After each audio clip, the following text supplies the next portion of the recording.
பாஞ்சாலி தன் உருவத்தை மாற்றி மதிசூரத்தை போய் சென்று கேட்டா.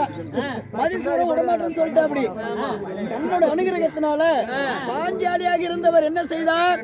உருவத்தை மாத்தி ஆகாயத்துக்கும் பூமிக்கும் விஸ்வரூபம் எடுத்து போகும் பொழுது காளியோட கோட்டைக்குள் உள்ள நான் யாரு? மதிசூரன் உள்ள சென்ற உடனே மாறி கோட்டை எட்டி உடைக்கிறான். அப்ப காளி வெளியே பிரசண்டமாயி யாரு நீ என் கோட்டை எட்டி உதச்சுன்னு கேட்கும் பொழுது அவன் தான் மாறின்னு சொல்றா.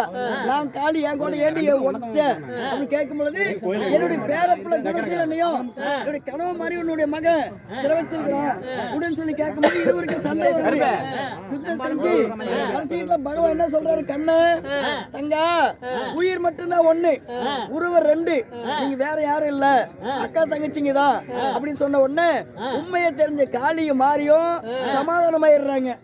அந்த மதிசூரனை கூப்பிட்டு கேட்கும் பொழுது யாரு? காளியம்மா கேக்குது, மகனே வளர்ப்பு மகனாக விளங்கக்கூடிய மதிசூரா, இவருடைய மாரியுடைய பேர பிள்ளையும் கணவனை சிறவச்சிருக்கிறியா, எங்களை விட்டு கேட்கும் பொழுது முடியாது அப்படின்னு சொல்லி காளிக்கிட்டையும் மாறிக்கிட்டையும் மதிசூரன் சண்டை போடுறான். சண்டை போட்ட உடனே காளி என்ன சொல்றாங்க? என்னுடைய வளர்ப்பு மகன் யாரு? மதிசூரன், என்னால கொல்ல முடியலமா அப்படின்னு சொல்லி தன் கையில கூட சூழாயத்தை மாறிக்கிட்ட கொடுத்து அந்த மதிசூரன் சம்காரம் செஞ்சிடுறாங்க. சம்காரம் செய்த பிறகு அந்த குணசீலனையும் கணவன் மாதிரி சிரமிட்டு அஸ்னாபுரத்துக்கு போய் குணசீலனுக்கு பட்டம் கட்டி வைக்கிறாங்க. வினோத வழி திருமணத்தை செய்து பட்டம் கட்டுறாங்க. இத்துடன் காளிமாரி சண்டை நாடகம் முடிவடைகிறது.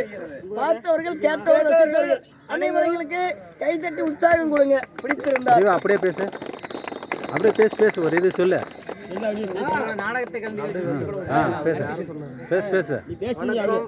கிராமிய கலை தெருக்கூத்து ஜீவா பேசுறேன். வெள்ளாளப்பட்டி கருப்பூர் வெள்ளாளப்பட்டி சேர்ந்த செல்வம் யூடியூப் சேனலை லைக் பண்ணுங்க, ஷேர் பண்ணுங்க, கமெண்ட் பண்ணுங்க, மறக்காத சப்ஸ்கிரைப் பண்ணிடுங்க, ஷேர் பண்ணுங்க. அப்போதான் ஒவ்வொரு வீடியோ போட உங்களுக்கு ஒரு நோட்டிஃபிகேஷனாக வந்து சேரும். நன்றி, வணக்கம்.